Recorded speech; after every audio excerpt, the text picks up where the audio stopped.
Alright then guys, this is Yara here, and today we're going to be talking about the Fiendsmith Virtual World deck. I believe these two archetypes have such a great synergy. The fact that the main Fiendsmith monster, the Fiendsmith himself, is a level 6, that's multiple level 6s. It is so crucial for the virtual world strategy that it makes it so that now we don't even have to run multiples of Lily, multiples of Roshi. If you play virtual world, you know how devastating it can be to open multiples of the big bodies, because that means that you break. That's how virtual world breaks. But this kind of solves that issue. You're able to replace some of those level 6s with the Fiendsmith. That way you can still access like synchro 9s or synchro or rank 6 plays. So at the end of the deck rundown, I'm gonna show you guys some interesting interactions slash combos that you can do with both of these archetypes together, and it's gonna make this deck so much more consistent. So please hit the like and subscribe button. But yeah, let's get started. We can actually run a lot more hand traps now, because now before you have to run a lot of engine just so you wouldn't brick, but with the Fiendsmith archetype with engine, you don't have to run that much engine, and you won't brick as much, right? So we're playing a lot of hand traps: Ash Blossom, Droll, Nib, and we are playing Santa Claus. Why, you may be asking, is because it's a light fiend, and you can actually add it off of the Fiendsmith Tractus, right? Because this says you can add one light fiend monster from your deck to your hand, then discard a card. So if, let's say you're going up against like an Appaloosa or something like an Inspector Border, something that you really need to out, you can go ahead and search for Santa Claus and discard like a Qinglong or discard like a Xuan Hu. So you not only are you getting access to like a kaiju type of card, but you're also getting the stuff that you need in the graveyard, right? So it's such a good synergy, right? We play one Santa Claus because it's searchable. We are playing triple of the Fiendsmith because you have to, right? You have to max out on this. This card is amazing. He's a 1-card anti-Nibiru that I'm gonna show you guys as well once we get to the combo section. If you don't know what this card does, it says you can only use the first, second, or third effect of this card's name each per turn. So once per turn each. You can discard this card, add one Fiendsmith spell or trap card from your deck to your hand. You can target one Fiendsmith equip you control and one monster on the field, send them through the graveyard, right? The links are also the equips, right? So if this card is in your graveyard, you can shuffle one other light fiend monster from your graveyard into the deck slash extra deck, special summon this card. So we have to max out on that. He's multiple rank level 6s that I'm gonna show you guys. Don't worry, we'll get there. We're playing one Neon. We're not running Desires because, like I said, consistency went higher, so we don't need Desires to draw into engine, right? We don't need that anymore, so we're only running one Neon since we're not running Desires. One Lily, more consistency means less level 6s. Triple Lulu, you have to max out on this. It's a normal summonable monster, plus is the main girl of the deck. One Roshi, like I said, level 6 is really good, but it's searchable. We're playing 3 GG, normal summonable, one of the better ones of the deck. 3 emergency teleport, very good. There's some interesting scenarios where if you have Fiendsmith out on the field, you can emergency teleport into like a Lulu or something along those lines, and then you can combo off from there. I'm gonna show you guys that as well. We're playing one Fiendsmith Sanctus. This one says you can only use the first and second effect of this card's name once per turn. If you control no face-up monsters, or all face-up monsters you control are light fiend monsters, special summon one Fiendsmith token fiend light level 1 attack. Also for the rest of the turn, you cannot declare attacks except for fiend monsters, right? And the second effect doesn't really matter. You can just like recycle this, but the main important effect is that you can summon a token, right? So keep that in mind, because we're gonna get to it once we get to the combo section. So stick around with me, okay? Don't click away. 3 of the Fiendsmith Tractus.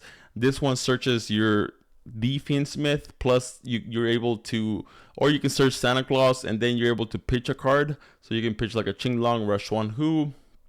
Also, you can banish this card from your graveyard, fusion summon one Fiendsmith fusion monster from your extra deck using monsters from your hand or field as material. So it's very good. It's like a poly from grave, which is insane. We are playing 3 Kowloon. You have to run this absolutely good going first or second. First to combo, second to play something like a Qinglong, and this is like an imperm, right? So he's good either way. 3 imperm, maxing out on those hand traps. 2 Chuchi. You can play just one, but I like having the second one because sometimes you use both effects on the same turn, and you can't really do that with just one, right? So I like to have 2 of that, and 1 Xuan Hu is mandatory. The side deck is one of the most interesting parts of the virtual world deck because the whole Yu-Gi-Oh game is at your disposal basically. So anything that interacts with the graveyard you can use, right? So we are playing the Crescendo with the Saga Reader. Sure, all of these are optional, by the way. It's not like I'm really using this. It's like, let's say Drytron becomes popular, then you can just side in Crescendo, banish it so you can search Ally of Justice Cycle Reader, right? So you can dump this off of Beatrice, or if you're going first, you can dump the transaction rollback / the Mayakashi trap card. This makes it so your opponent cannot special summon monsters from hand deck or extra deck for the rest of the turn, so it's kind of broken, right? So or we can play the Banshee if you're playing something against something like Fluonderis, and then you can activate Zombie World, right? Or you can play something like Mudora Keldo, which is very good against Snake Eye. Whenever they activate Flame Birch effect to summon multiple monsters, you can go ahead and Mudora or Keldo, shuffle everything back, call back when you go first, and then some backward removal. Now for the extra deck, it gets pretty interesting here because we are running the Fiendsmith Requiem. This is a link 1. It says you can only special summon 1 Fiendsmith Requiem once per turn. You can only use the second effect of this card's name once per turn. So remember, you can only special summon this once per turn. Otherwise, you could go through it multiple times, but you can only activate the second effect once per turn. So during the main phase, quick effect, you can tribute this card, special summon 1 Fiendsmith monster from your hand or deck. So you can special summon out the Fiendsmith. And the second effect, it says you can target 1 non-link Fiend monster you control. Equip this card from your field or graveyard to the target as an equip spell that gives it 600 attack. Okay, so it's pretty interesting because like I said, this is treated as an equip when it's equipped, of course, so, and it gives it 600 attack. But the main effect that you're going to be using is the special summoning from deck, so keep that in mind. The second link monster is the Fiendsmith Sequentia, and it says 2 monsters including a light fiend monster, right? So it could be something like a Santa Claus and then Fiendsmith.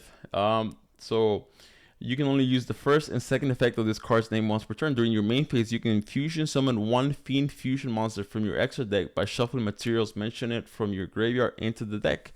You can target 1 non-link light fiend monster you control. Equip this card to from your field or graveyard to the target as an equip spell. When this and your opponent cannot target the equipped monster with card effects. So but the main effect is that you're able to fusion summon by putting stuff back from your graveyard. So it's like a poly, but in the graveyard. So it's almost like the Tearlament monsters. So it's a pretty interesting card, right? And your main target is going to be the Fiendsmith Lacrimosa. This is the only fusion that I'm running for 2 reasons. It's the easier one to make out of the 2 fusions. Plus, it's a level 6, which synergizes with all the virtual world stuff. So this one, it says if this card is fusion summon, you can target 1 light fiend monster in your graveyard or banish, either add it to your hand or special summon it. Your monsters your opponent controls loses 600 attack. This card is sent to the graveyard. You can shuffle 1 other light fiend monster from your graveyard into the extra deck, inflict 1200 damage to your opponent, right? So you can burn your opponent in time, but the main effect is that you're able to special summon a banished or in the graveyard light fiend monster. So if your Fiendsmith is banished or in the graveyard, you can special summon it, right? So it's basically, if you're able to activate the effect to special summon, that's 2 level 6 monsters, which means that you can go ahead and do some rank 6 plays, right? So it's multiple bodies. Now for the rest of the side deck, we're running like Coral Dragon, Crystal Wing, Stardust Charge Warriors, Zolkin, Vermilion, which is mandatory, by the way. It's not optional, and I'll tell you why. Shenshin, also mandatory, the best virtual extra deck monster. Beatrice, mandatory with the way we're playing our side deck. M7, very good, not mandatory. DDD Wave High King Caesar, which you can make with 2 Fiendsmiths, and I'll show you that combo shortly. 1 Zeus because you run XYZs, 1 Fanfan, which I think it's mandatory in this version of the deck, and I'm also going to show you why shortly. Don't click away, guys. If anything, just click like. But I'm gonna show you everything shortly. Okay. We have one Jaja, which I think this one you can switch it up for like Fortune Tune or Break Sword, you know. But I really like the fact that it's a virtual world monster, so it means that you can target it with your monster. So that's just my opinion, though. But yeah, let's go over to the combo version, the combo part of the video, right? So please, guys, click that like button. So let me just show you something real quick, okay? This is a one card Caesar that plays around Nibiru before 5 summons, right? So you activate the Fiendsmith, right? You go ahead and search a copy of the Fiendsmith Sanctus. With Sanctus, we're going to go ahead and special summon out the token. Now we're going to go ahead and link away the token for our Requiem. Requiem effect, we're going to go ahead and tribute itself to special summon out the Fiendsmith from deck. So that's one level 6 monster. Now we're going to activate the effect of the Fiendsmith in the graveyard to shuffle back our Requiem and special summon this. And we have 4 summons right now. So for the 5th summon, we're going to go ahead and go into Caesar. So you're going to really want to memorize this combo because this is how you play around Nibiru. Now if you're playing Nibiru too, you can just chain Caesar, negate the summon, right? So, and remember that Caesar is not a once per turn, right? So you can negate 2 summons, right? So very, very good card. So that's one interaction that you're gonna want to remember if you want to play this deck, right? Because you can play around Nibiru so easily. Another interaction that you want to play, let's say you start out with something like GG and you start out with the Fiendsmith, and let's just say the rest of the cards are hand traps, right? So usually you might look at this hand and be like, oh, this is a brick. This is a brick, yada. It's not really a brick. Actually, this is actually combo, right? So multiple ways, right? You can activate the Fiendsmith. Go ahead and search a copy of the Sanctus, and we're gonna go through the same combo again. Activate, going into the Link monster. So we're gonna go ahead and go into Requiem. Now we're gonna activate Requiem effect, special summon out the Fiendsmith from the deck. Now we're gonna activate the Fiendsmith in graveyard, shuffle this back. Now instead of going for Caesar here, what we would go for would be the Fan Fan. Like I said, this is mandatory in this version of the deck. So now we have something to target. So we can go ahead and target, you know, go ahead and send a copy of Qinglong, special summon this, and we can go ahead and activate this, you know, go ahead and search a copy of Lulu. And then right here, we can just discard whatever random card. Now we can activate Lulu, send and add. So we can go ahead and do something like this. So you can just combo off right now. So right here, we can very easily get a live Chuchi. So right here, we're gonna go ahead and synchro both of those off. You know, draw one. Let's just say we're gonna draw into Nibiru because I don't know what my random draw is gonna be. So what we can do here is we can go ahead and banish this, special summon out Lulu, discard another random card, and right here we can just go into like Shen. Now we can activate this to go into Chuchi. This gets banished. That way we can get an extra banish card. Now during the end phase, we can go ahead and add back the Lulu because we activated GG effect. So we have follow-up plus a floodgate interruption. We got a draw out of that. We have this also follow-up. If they get rid of this by battle or by a card effect, we can special summon more monsters. Shen is follow-up by itself if it gets sent to the graveyard. So when people will think, oh, that was a brick, guess what? It's no longer a brick, right? That was the first example. I've actually shown you 2 combos already, the anti-Nibiru combo and the non-brick combo. Let me show you another combo real quick, okay? So let's see.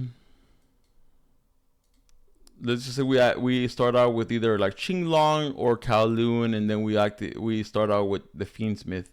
And let's go ahead and add a couple of other random cards. Once again, these are just the imperms are just the random cards. So right here we can just go ahead and We're gonna go through the same combo.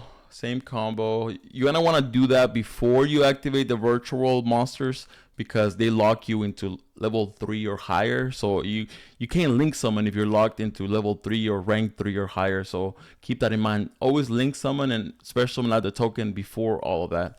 So now we can go ahead and just activate the effect, attribute itself to special summon out the Fiendsmith. Now we can go ahead and activate this. Activate this, shuffle it back, special summon it again here. And right here, we can just go ahead and make Beatrice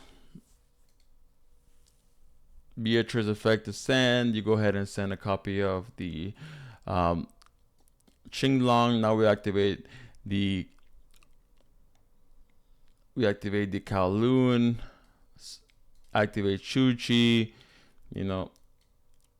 banish, go ahead and search a copy of Lulu, and then discard. And right here, we can just do so many things over here. Now we activate Lulu, send a copy of the Qinglong, add back. You could either add back Gigi or you can add back Roshi. I like adding back Gigi because it gives you follow up. So right here we can go ahead and target Lulu and send a copy of the second Chuchi. So right here we can either go for a draw or we can just go for Shenshin. I like going for Shenshin, increase the level to level 6. Now we can go ahead and synchro those off. And now during the end phases, we activated GG, we get to add back Lulu. So we have a live Chuchi, Shenshin, Beatrice. We have Chuchi, like I said, in follow-up. So yeah, it starts getting pretty interesting like that, right? So, and you have so much, you can recur so many resources, right? You're able to unbrick. So the Fiendsmith archetype helps you unbrick, plus it makes like what some hands were bad before, now they're decent, right? You can combo off, right? So, and this is like pre-side deck, right? Like post-side deck, you can side into some of those blowout cards like Banshee. We're talking about Crescendo. We're talking about Mudora, Keldo. We're talking about the Mayakashi transaction rollback. So this is pre-side deck, but yeah, the Fiendsmith archetype or engine, however you want to call it, is gonna mesh very well with the virtual world deck. So, and this is the first wave of support. It's looking very decent. Imagine once once they reveal any more support, like it's gonna be insane. But I think virtual world Fiendsmith is one of the most promising ways to play this deck. But let me know what you guys think on the comments below. Let me know if you came up with any interesting things that you can do with both of these decks. But as always, guys, this was Yara here. I'll catch you next time. Take care.